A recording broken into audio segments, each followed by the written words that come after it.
ಬಣ್ಣ ತಿಂದು ಸಿಹಿ ಹಣ್ಣ ಕೊಡುವ ಮರ ನೀಡಿ ನೀಡಿ ಮುಕ್ತ.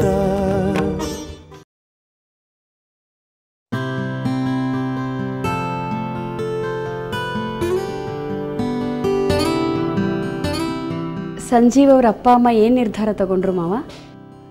ನಿನ್ನೆ ತಾನೇ ಅವ್ರ ಮನೆಗೆ ಹೋಗಿ ಬಂದೆ. ಅವ್ರಿಗಂತೂ ಈ ಸಂಬಂಧ ತುಂಬ ಇಷ್ಟವಾಗಿದೆ.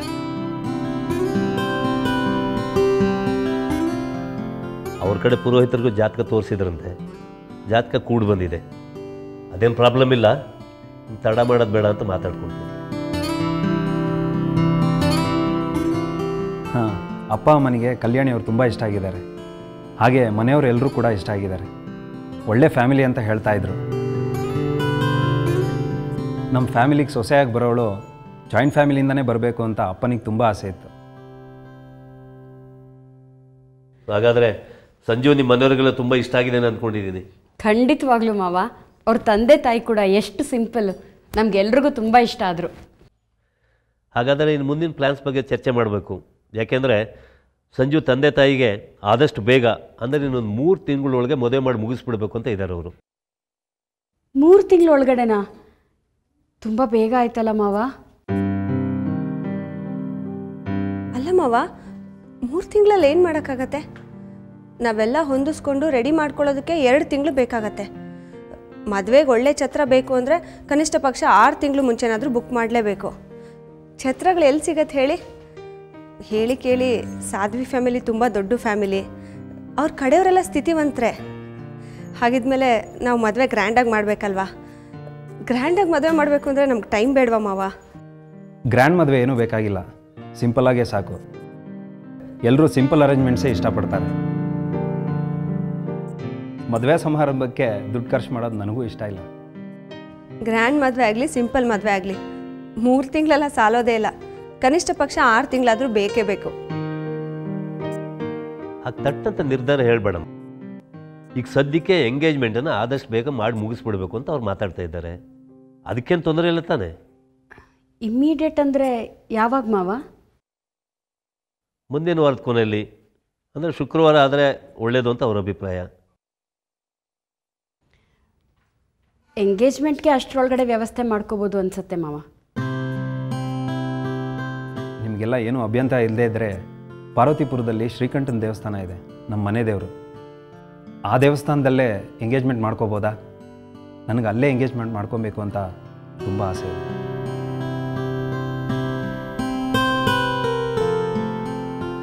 ದೇವ್ರ ಸನ್ನಿಧಿಲಿ ಅಂದರೆ ನಮಗೂ ತುಂಬ ಇಷ್ಟನೇ. ಆದರೆ ಪಾರ್ವತಿಪುರ ತುಂಬ ದೂರ. ಅಲ್ಲಿ ಅರೇಂಜ್ಮೆಂಟ್ಸ್ ಮಾಡ್ಕೊಳ್ಳೋದಕ್ಕೆ ನಮ್ಗಲ್ಲಿ ಯಾರೂ ಪರಿಚಯ ಇಲ್ಲ. ಅದ್ರ ಬಗ್ಗೆ ಡೋಂಟ್ ವರಿ, ಅರೇಂಜ್ಮೆಂಟ್ಸ್ ಎಲ್ಲ ನಾನು ಮಾಡಿಸಿರ್ತೀನಿ. ನೀವೆಲ್ಲ ಅಲ್ಲಿಗೆ ಬಂದು ಸಮಾರಂಭದಲ್ಲಿ ಭಾಗವಹಿಸಿದ್ರೆ ಸಾಕು. ಆದರೆ ಅದು ತುಂಬ ದೂರ ಆಯ್ತಲ್ವಾ? ಎಂಗೇಜ್ಮೆಂಟಿಗೆ ಬರಬೇಕು ಅಂತಿರೋರಿಗೆ ಅಷ್ಟು ದೂರ ಬರೋಕ್ಕಾಗಲ್ಲ ಅಲ್ವಾ? ಬರೀ ಮನೆಯವರಿದ್ದರೆ ಸಾಕು. ತುಂಬ ಜನ ಬಂದರೆ ದೊಂಬಿ ಆಗಿಬಿಡುತ್ತಲ್ವಾ? ಎಂಗೇಜ್ಮೆಂಟ್ ಎಲ್ಲ ತೀರಾ ಪರ್ಸನಲ್ ಫಂಕ್ಷನ್ ಅಲ್ವಾ? ನಾವು ಮಾತ್ರ ಇದ್ದರೆ ಚೆನ್ನಾಗಿರುತ್ತೆ. ಪರವಾಗಿಲ್ಲ ಕಣಯ್ಯ ಸಂಜೀವ್, ನೀನು ಈಗಿನ ಕಾಲದವ್ರಿಗೆ ಫುಲ್ ಆಪೋಸಿಟ್ಟು. ಯಾಕೆಂದರೆ ಈಗಿನ ಕಾಲದವರು ಗ್ರ್ಯಾಂಡ್ ಫಂಕ್ಷನ್ ಮಾಡಿ ಚೆನ್ನಾಗಿ ಮರಿಬೇಕು ಅಂತ ಕಾಯ್ತಾ ಇರ್ತಾರೆ. ನೀನು ಬೇರೆ ಶ್ರೀಮಂತರ ಕುಟುಂಬಕ್ಕೆ ಸೇರಿದ ಹುಡುಗ. ಅಂಥದ್ರಲ್ಲೂ ಮನೆದೇವ್ರ ದೇವಸ್ಥಾನದಲ್ಲೇ ಎಂಗೇಜ್ಮೆಂಟ್ ಆಗಬೇಕು, ಬರೀ ಮನೆಯವರು ಇದ್ರೆ ಸಾಕು ಅಂತ ಬೇರೆ ಹೇಳ್ತಾ ಇದೀಯಾ. ನೀನು ತುಂಬ ಡಿಫ್ರೆಂಟ್ ಕಣಯ್ಯ ಹುಡುಗ. Very good. ಹೌದು ಮಾವ, ನಮ್ಮ ಕಲ್ಯಾಣಿಗೆ ಇಷ್ಟೊಳ್ಳೆ ಸಂಬಂಧ ಬಂದಿರೋದು ಅವಳು ಪುಣ್ಯನೇ. ಯಾಕಮ್ಮ ಕಲ್ಯಾಣಿ, ಏನು ಮಾತಾಡ್ತಾ ಇಲ್ವಲ್ಲ, ಯಾಕೆ? ನಿಮ್ಮ ಹತ್ರ ಒಂದು ವಿಷಯ ಕ್ಲಾರಿಫೈ ಮಾಡಬೇಕಿತ್ತು ಸಂಜಯ್ ಸರ್. ನೀವೆಲ್ಲರೂ ಮದುವೆ ಎಂಗೇಜ್ಮೆಂಟು ಅಂತ ಸಂಭ್ರಮದಲ್ಲಿದ್ದೀರಾ. ಈ ಸಂಭ್ರಮದ ಮಧ್ಯೆ ಈ ವಿಚಾರನ ಪ್ರಸ್ತಾಪ ಮಾಡಬೇಕೋ ಬೇಡವೋ ಅಂತ ಗೊತ್ತಾಗ್ತಾ ಇಲ್ಲ. ಅಂಥದ್ದು ಏನಿರುತ್ತೆ? ಪರವಾಗಿಲ್ಲ, ಹೇಳಿ ಕಲ್ಯಾಣಿ. ಮೊನ್ನೆಯಿಂದ ಒಂದು ವಿಚಾರ ನನ್ನ ಡಿಸ್ಟರ್ಬ್ ಮಾಡ್ತಾ ಇದೆ. ನಿಮ್ಮ ಹತ್ರ ಮಾತಾಡಬೇಕು ಅಂದ್ಕೋತಾ ಇದ್ದೆ, ಆದರೆ ಮುಖತಃ ಮಾತಾಡೋಣ ಅಂತ ಸುಮ್ಮನಿದ್ದೆ. ಅದೇನೇ ಇದ್ದರೂ ನಿರ್ದಾಕ್ಷಿಣ್ಯವಾಗಿ ಹೇಳಿ. ಮೊನ್ನೆ ನಿಮ್ಮ ಅಪ್ಪ ಅಮ್ಮ ಮನೆಗೆ ಬಂದಿದ್ದಾಗ ಅವ್ರಿಗೆ ಪ್ರತಿ ಕ್ಷಣ ನೋಡಿ ಆಶ್ಚರ್ಯ ಆಯಿತು. ಅವ್ರಿಗೆ ಈ ವಿಚಾರನ ತಿಳಿಸಿರ್ಲಿಲ್ವಾ ಸರ್ ನೀವು?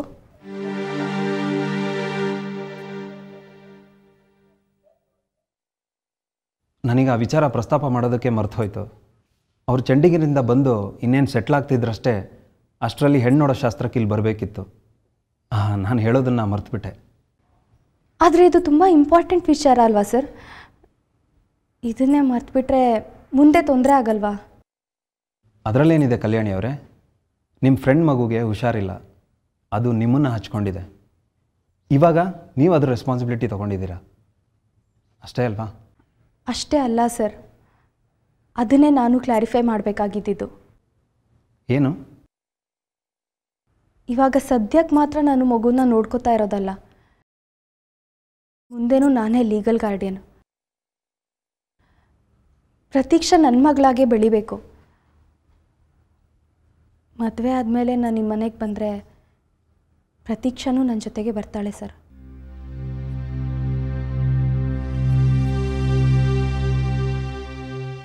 ಏನು? ಮದುವೆ ಆದಮೇಲೂ ಪ್ರತೀಕ್ಷಾ ನಿಮ್ಮ ಜೊತೆಗೆ ಇರ್ತಾಳಾ? ನಿಮಗೆ ಈ ವಿಚಾರ ಕ್ಲಿಯರಾಗಿ ಗೊತ್ತಿದೆ ಅಂತ ನಾನು ಅಂದ್ಕೊಂಡಿದ್ದೆ ಸರ್. ಅದಕ್ಕೆ ನಾವು ಯಾರೂ ಆ ವಿಚಾರನ ಮಾತಾಡೋಕ್ಕೆ ಹೋಗಿರಲಿಲ್ಲ. ಆದರೆ ಮೊನ್ನೆ ನಿಮ್ಮ ಅಪ್ಪ ಅಮ್ಮನ ರಿಯಾಕ್ಷನ್ ನೋಡಿದ ಮೇಲೆ ನನಗೆ ಡೌಟ್ ಶುರು ಆಯಿತು. ಅದಕ್ಕೆ ಎಲ್ಲ ಕ್ಲಾರಿಫೈ ಆಗಬೇಕು ಅಂತ ಹೀಗೆ ಹೇಳ್ತಾ ಇದ್ದೀನಿ. ಪ್ರತೀಕ್ಷಾನ ನಾನು ಯಾವುದೇ ಕಾರಣಕ್ಕೂ ಬಿಟ್ಟಿರಲ್ಲ.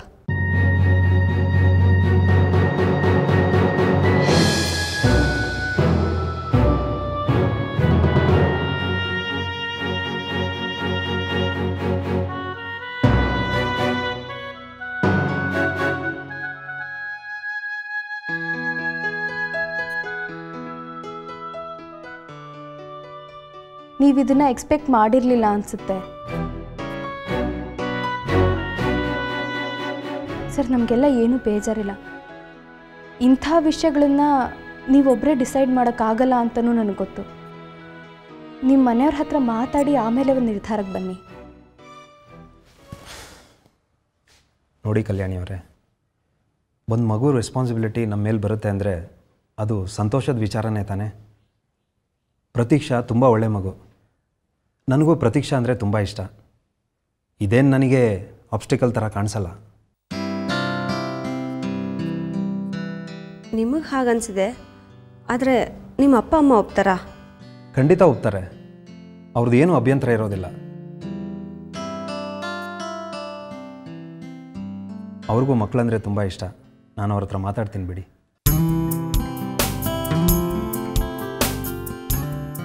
ಈಗ ಸದ್ಯಕ್ಕೆ ನೀವೆಲ್ಲ ಎಂಗೇಜ್ಮೆಂಟ್ ತಯಾರಿ ಶುರು ಮಾಡ್ಕೊಳ್ಳಿ. ನಾನು ಪಾರ್ವತಿಪುರದ ದೇವಸ್ಥಾನದವ್ರ ಹತ್ರ ಮಾತಾಡಿರ್ತೀನಿ.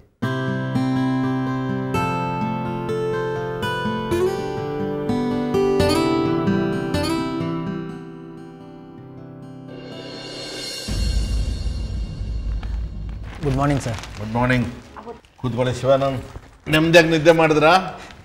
ಎಲ್ಲಿ ನಿದ್ದೆ ಸರ್, ನಿನ್ನೆ ಪೊಲೀಸ್ನವ್ರು ಬಂದು ಹೋದ್ಮೇಲೆ ನಿದ್ದೆನೇ ಮಾಯ ಆಗೋಗಿದೆ. ಶಿವಾನಂದ್, ಒಬ್ಬ ಹೋರಾಟಗಾರರಾಗಿ ನೀವು ಹಾಗೆ ಮಾತನಾಡಬಾರ್ದು. ಧೈರ್ಯ ಕಳ್ಕೊಳ್ಳೋದ್ರಲ್ಲಿ ಅರ್ಥ ಇಲ್ಲರಿ. ಹೋರಾಟ ಮಾಡಬೇಕು ನಾವು. ಸರ್, ಧೈರ್ಯ ಇದ್ದೇ ಇದೆ. ಪೊಲೀಸ್ನವ್ರಿಗೆ ನಾನು ಹೆದರ್ಕೊಳ್ಳೋದಕ್ಕೆ ಕಾರಣನೇ ಇಲ್ಲ. ಹೋರಾಟ ಪ್ರತಿಭಟನೆ ಅಂತ ನಾನು ಅರೆಸ್ಟ್ ಆಗಿದ್ದೀನಿ. ಆದರೆ ಎಲ್ಲ ರೈತರ ಸಲುವಾಗಿ, ಮರ್ಡರ್ ವಿಚಾರಕ್ಕಲ್ಲ. ನ್ಯಾಯಕ್ಕಾಗಿ ಹೋರಾಡಿ ಅರೆಸ್ಟ್ ಆಗೋದ್ರಲ್ಲಿ ಏನೂ ಅನಿಸೋದಿಲ್ಲ ಸರ್. ಆದರೆ ಈ ಮರ್ಡರ್ ಕೇಸಲ್ಲಿ, ಅದು ಮಾಡದೇ ಇರೋ ಮರ್ಡರ್ ಕೇಸಲ್ಲಿ ಅರೆಸ್ಟ್ ಆಗೋದಾದರೆ ಯಾವ ನ್ಯಾಯ ಸರ್? ಶಿವಾನಂದ್, ಎಲ್ಲ ನಿಮ್ಮನ್ನು ಕೇಳಿ ಅವ್ರು ಮಾಡೋದಿಲ್ಲ. ಹೋರಾಟಗಾರರಿಗೆ ನ್ಯಾಯ ಕೊಡಿಸೋದೇನು ಅವ್ರ ಕರ್ತವ್ಯ. ಮತ್ತು ನಮಗೆ ಹೀಗೆ ಕಷ್ಟ ಕೊಡಬೇಕು ಅಂತ ಏನಾದರೂ ಸಿಲೆಬಸ್ ಇದೆಯಾ? ಸತ್ಯದ ಮಾರ್ಗ ಹಿಡಿದವನಿಗೆ, ಹೋರಾಟದ ಮಾರ್ಗ ಹಿಡಿದವನಿಗೆ ಅವ್ರು ಬೇರೆ ಬೇರೆ ಮುಖಗಳು ಹುಡುಕ್ತಾ ಇರ್ತಾರೆ ನಮ್ಮನ್ನು ಸಿಕ್ಕಾಕ್ಸೋದಕ್ಕೆ. ಹಿಂದಕ್ಕೆ ಓಡಿ ಹೋಗಲಿ, ಇವರು ಸರ್ಕೊಳ್ಳಿ ಅಂತ ಹೇಳಿ. ನಾವು ಕೇರ್ ಮಾಡಬಾರ್ದು. ಇದಕ್ಕೆಲ್ಲ ದಿಟ್ಟತನದಿಂದ ಹೋರಾಟ ಮಾಡಬೇಕು. ಸೌದೆ ಬೆಂಕಿಗೆ ಬಿದ್ದರೆ ಏನಾಗುತ್ತೆ ಹೇಳಿ? ಸುಟ್ಟು ಬೂದಿ ಆಗಿಬಿಡುತ್ತೆ. ಅದೇ ಚಿನ್ನ ಬಿದ್ದರೆ ಮತ್ತಷ್ಟು ಪ್ರಕಾಶಮಾನವಾಗಿ ಈಚೆಗೆ ಬರುತ್ತೆ. ನಾಯಕತ್ವ ಅಂತಕ್ಕಂಥದ್ದು, ಹೋರಾಟ ಅಂತಕ್ಕಂಥದ್ದು ಬೆಂಕಿಗೆ ಬಿದ್ದ ಚಿನ್ನದಂತೆ. ಒಂದೊಂದು ಕಷ್ಟ ಬಂದಾಗಲೂ ಕೂಡ ಅದನ್ನು ಎದುರಿಸಿ ಈಚೆಗೆ ಬಂದು ನಿಜವಾದ ವರ್ಚಸ್ಸನ್ನು ಸಂಪಾದನೆ ಮಾಡ್ಕೋಬೇಕು. ಅದು ಹೋರಾಟ ಅಂತ ಹೇಳಿದ್ರೆ ಅಂಜಬಾರ್ದ್ರಿ. ನೀವು ನನ್ನ ಹತ್ರ ಬಂದಾಗ ಒಂದು ಮಾತು ಹೇಳಿದ್ರಿ, ಶಿವಾನಂದ್ ಸಿಕ್ ಹಾಕ್ಸೋದಕ್ಕೆ ಪ್ರಯತ್ನ ಮಾಡ್ತಾ ಇದ್ದಾರೆ ಅಂತ ಹೇಳಿದ್ರಿ.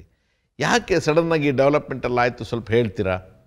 ನಿನ್ನೆ ರಾತ್ರಿನೇ ಹೇಳಿದ್ನಲ್ಲ ಸರ್, ದಿನ ಬೆಳಗಾದರೆ ಅವ್ರ ಮಿಸೈಲ್ ಟೆಸ್ಟಿಂಗ್ ಲ್ಯಾಬ್ ಮುಂದೆ ಹೋಗಿ ನಾನು ಪ್ರತಿಭಟನೆ ಮಾಡ್ತಾ ಇದ್ನಲ್ಲ, ಹೇಗಾದರೂ ಮಾಡಿ ನನ್ನನ್ನು ಮಟ್ಟ ಹಾಕಬೇಕು ಅಂತ ಅವರು ಅವಕಾಶ ಹುಡುಕ್ತಾ ಇದ್ರು. ಆದರೆ ನಮ್ಮ ರೈತ ಸಂಘಟನೆ ತುಂಬ ಸ್ಟ್ರಾಂಗ್ ಆಗಿದ್ದರಿಂದ ಅವ್ರ ಕೈಯಲ್ಲಿ ಏನೂ ಮಾಡೋಕ್ಕಾಗಿರಲಿಲ್ಲ. ಈಗ ಒಂದು ಅವಕಾಶ ಸಿಕ್ಕಿದೆಯಲ್ಲ ಸರ್, ಇದರಲ್ಲಿ ನನ್ನನ್ನು ಸಿಕ್ಕಾಕ್ಸಿ ಆ ಮೂಲಕ ನಮ್ಮ ಪವರ್ನ ಕಡಿಮೆ ಮಾಡಬೇಕು ಅಂತ ಅಂದ್ಕೊಂಡಿದ್ದಾರೆ ಸರ್. ನನಗೆ ಬಂದಿರೋ ಮಾಹಿತಿ ಪ್ರಕಾರ ಸೂಸೈಡ್ ನೋಟ್ ಮಾಯ ಆಗೋದಕ್ಕೂ ಮರ್ಡರ್ ಕಂಪ್ಲೇಂಟ್ ರಿಜಿಸ್ಟರ್ ಆಗೋದಕ್ಕೂ ಆ ಬಿಂಗನೇ ಕಾರಣ ಅಂತೆ. ಹೌದು ಸರ್, ಗಣೇಶ್ ಆತ್ಮಹತ್ಯೆ ಮಾಡ್ಕೊಂಡಿದ್ದು ಸ್ವಲ್ಪ ಹೊತ್ತಿನಲ್ಲೇ ಸರ್ಕಲ್ ಇನ್ಸ್ಪೆಕ್ಟರ್ ಈಶ್ವರ್ ನಾಯಕ್ನ ಬಿಂಗಾ ಮನೆ ಕರ್ಸ್ಕೊಂಡಿದ್ರಂತೆ. ಅವ್ರನ್ನ ದಿಢೀರಂತ ಬಿಂಗಾ ಮನೆಗೆ ಕರ್ಕೊಂಡು ಹೋಗಿದ್ದು ಬಿಂಗನ್ ಚೇಲ ರಂಗದಾಸ್ ಕಲ್ಬಾವಿ ಮತ್ತು ಇನ್ಸ್ಪೆಕ್ಟರ್ ಈಶ್ವರ್ ನಾಯ್ಕು ಬಿಂಗಾ ಮನೆಗೆ ಹೋಗಿದ್ದನ್ನ ನೋಡಿದವರಿದ್ದಾರೆ. ಒಳಗೇನು ನಡೀತು ಅನ್ನೋದು ಗೊತ್ತಾಗಲಿಲ್ಲ. ಆದರೆ ಇದೆಲ್ಲ ಬಿಂಗಾ ಮಾಡಿಸ್ತಿರೋದು ಅನ್ನೋದಕ್ಕೆ ಪುರಾವೆ ಒದಗಿಸುತ್ತೆ. ಲ್ಯಾಬ್ ಎದುರುಗಡೆ ದಿನ ಪ್ರತಿಭಟನೆ ನಡೀತಾ ಇರೋದು ಬಿಂಗಾಗೆ ತಲೆನೋವಾಗಿದೆ. ಶಿವಾನಂದ್ ಅವ್ರನ್ನ ಮಟ್ಟ ಹಾಕಿ ಇಡೀ ರೈತರು ಹೋರಾಟನ ದುರ್ಬಲಗೊಳಿಸೋ ಪ್ರಯತ್ನ ಸರ್ ಇದು. ಅದು ಅಲ್ಲದೆ ಇದರಲ್ಲಿ ಮತ್ತೊಂದು ವಿಚಾರನೂ ಇದೆ ಸರ್. ನನ್ನನ್ನು ಈ ಕೇಸಲ್ಲಿ ಸಿಕ್ಕಾಕ್ಸೋದ್ರ ಮೂಲಕ ನಿಮಗೂ ಪೆಟ್ಟು ಕೊಡಬೇಕು ಅಂತ ಬಿಂಗ ಪ್ಲ್ಯಾನ್ ಮಾಡ್ತಿರ್ಬೇಕು ಅನ್ಸುತ್ತೆ. ಶತ್ರುವಿನ ಮಿತ್ರ ಕೂಡ ಶತ್ರುನೇ ಅಲ್ವಾ ಸರ್? ಕರೆಕ್ಟ್ ಶಿವಾನಂದ್, ನೀವು ಹೇಳೋದು ಈಗ ನನಗೆ ಅರ್ಥವಾಗ್ತಾ ಇದೆ. 100% ಬಿಂಗ ಕೈವಾಡ ಇದೆ ಇದರಲ್ಲಿ. ಅವರು ಬೇಕಂತಲೇ ನನ್ನನ್ನು ಬಲಹೀನನನ್ನಾಗಿ ಮಾಡಬೇಕು, ನಿಮ್ಮ ಧೈರ್ಯ ಕುಗ್ಗಿಸ್ಬೇಕು ಅಂತ ಹೇಳಿ ಈ ಪ್ಲಾನ್ ಎಲ್ಲ ಮಾಡ್ತಾ ಇದ್ದಾರೆ. ಶಿವಾನಂದ್, ಈಗ ಇದರಿಂದ ಹೇಗೆ ಪಾರಾಗೋದು ಅಂತ ಏನಾದರೂ ಯೋಚನೆ ಮಾಡಿದ್ರೇನಪ್ಪ? ಸರ್, ತುಂಬ ಆತಂಕದಲ್ಲಿದ್ದೇನೆ. ರಾತ್ರಿ ಏನು ಮಾಡಬೇಕು ಅಂತ ಯೋಚನೆ ಮಾಡೋಕ್ಕಾಗಲಿಲ್ಲ ಸರ್. ಸರ್, ನಿಮ್ಮ ಪ್ರಕಾರ ನಾವೀಗ ಏನು ಮಾಡಬೇಕು ಸರ್? ನಿರ್ಮಲಾ, ಇಡೀ ಪರಿಸ್ಥಿತಿ ಬಹಳ ಸಂಕೀರ್ಣವಾಗಿದೆ. ನಾನು ಸ್ವತಃ ಯಾವ ಹಿರಿಯ ಪೊಲೀಸ್ ಅಧಿಕಾರಿ ಹತ್ರ ಈಗ ಮಾತನಾಡೋ ಸ್ಥಿತಿಯಲ್ಲಿಲ್ಲ. ಬಹಳ ಡೆಲಿಕೇಟ್ ಸಿಚುಯೇಷನ್. ಈ ಬಿಂಗಾನ್ ಮಾತು ಕಟ್ಕೊಂಡು ಸರ್ಕಾರ ಎಲ್ಲ ಆಯಕಟ್ಟಿನ ಸ್ಥಳಗಳಲ್ಲಿ ಆತನಿಗೆ ಬೇಕಾದಂಥ ಪೊಲೀಸ್ ಅಧಿಕಾರಿಗಳನ್ನು ನೇಮಕ ಮಾಡಿಬಿಟ್ಟಿದೆ. ನಮ್ಮ ಎಲ್ಲ ಚಲನವಲನಗಳನ್ನು ಅವರು ಗಮನಿಸ್ತಾ ಇರ್ತಾರೆ. ಒಂದು ಚೂರು ನಾವು ಎಡವಿದ್ರೂ ಆತರ ಪಟ್ಟರು ಕೊಲೆಗಡಕರನ್ನು ರಕ್ಷಣೆ ಮಾಡೋದಕ್ಕೆ ನಾನು ಪ್ರಯತ್ನ ಮಾಡ್ತಾಯಿದ್ದೀನಿ ಅಂತ ಮಾಧ್ಯಮಗಳಿಗೆ ಇನ್ಫಾರ್ಮೇಷನನ್ನು ಲೀಕ್ಔಟ್ ಮಾಡ್ತಾರೆ. ನಾವು ಮೊದಲು ಮಾಡಬೇಕಾಗಿರ್ತಕ್ಕಂಥ ಕೆಲಸ, ನಮಗೆ ಬೇಕಾದಂಥವರು, ನಮ್ಮನ್ನು ಅರ್ಥ ಮಾಡ್ಕೊಂಡಿರ್ತಕ್ಕಂಥವರು ಇಲಾಖೆಯಲ್ಲಿ ಯಾರಾದರೂ ಒಳ್ಳೆ ಆಫೀಸರ್ಸು ಇದ್ದಾರಾ ಅಂತ ನೋಡಬೇಕು. ಆನಂತರ ಅವ್ರ ಸಂಪರ್ಕ ಬೆಳೆಸ್ಕೊಂಡು ಅವ್ರ ಮುಖಾಂತರ ಸಹಾಯ ಕೇಳಬೇಕು. ಈಗ ಯಾವ ಹುತ್ತದಲ್ಲಿ ಯಾವ ಹಾವಿದೆಯೋ ನಮಗೇನೂ ಗೊತ್ತಿಲ್ಲ. ಪ್ರತಿಯೊಂದು ಹೆಜ್ಜೆನೂ ನಾವು ಬಹಳ ಎಚ್ಚರದಿಂದ ಇಡಬೇಕಾಗತ್ತೆ.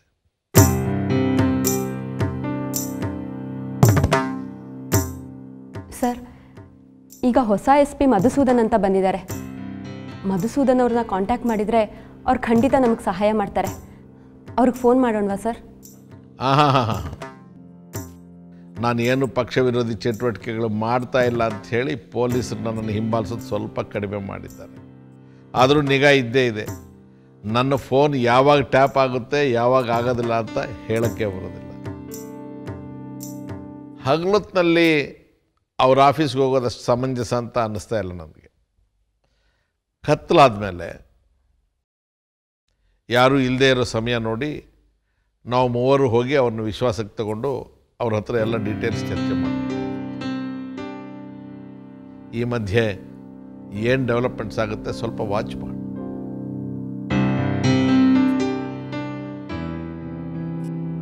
ಹಾಗೆ ಮಾಡೋಣ ಸರ್.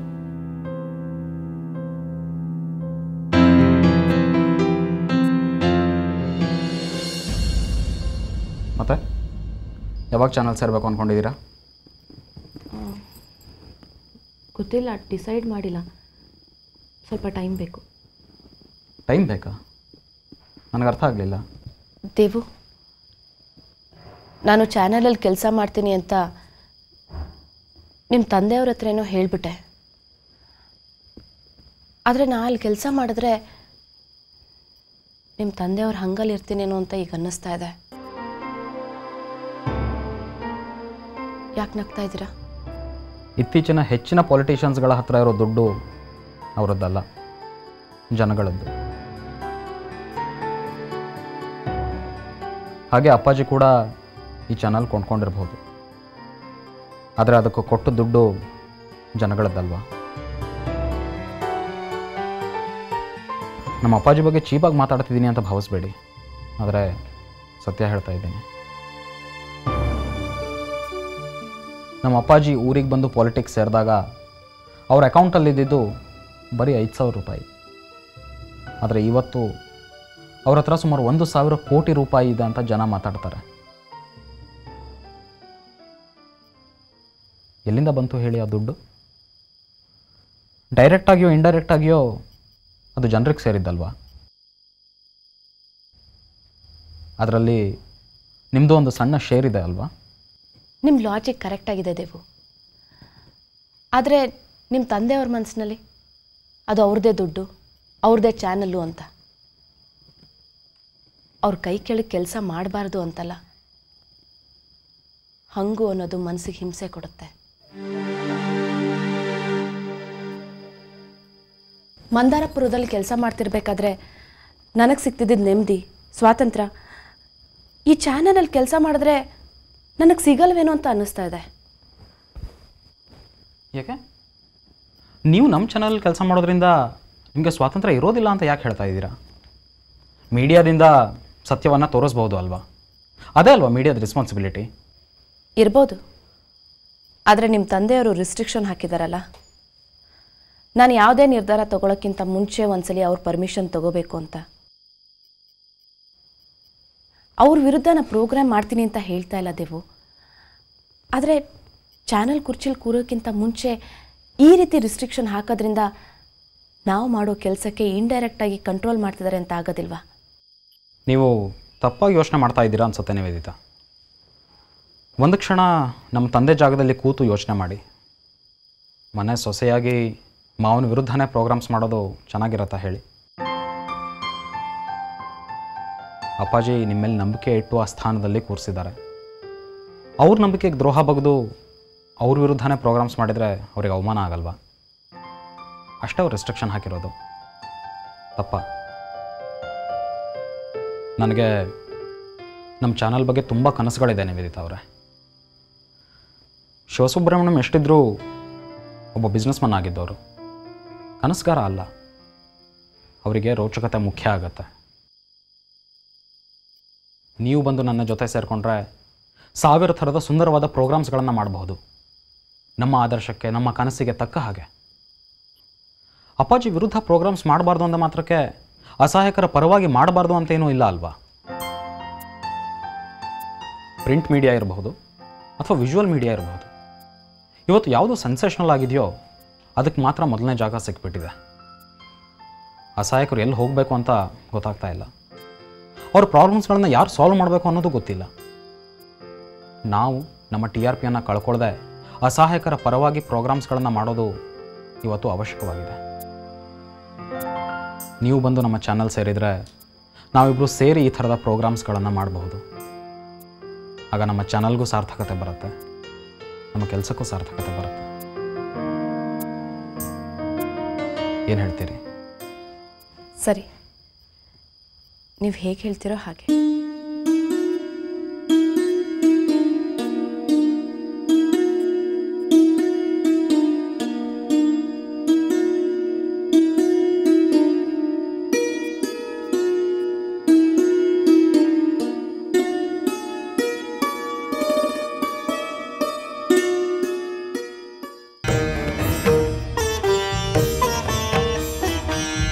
ഇരുള വിരുദ്ധ ಬೆಳಕಿನ ಯುದ್ಧ, ಕೊನೆಯಿಲ್ಲದ ಕಾದಾಟ.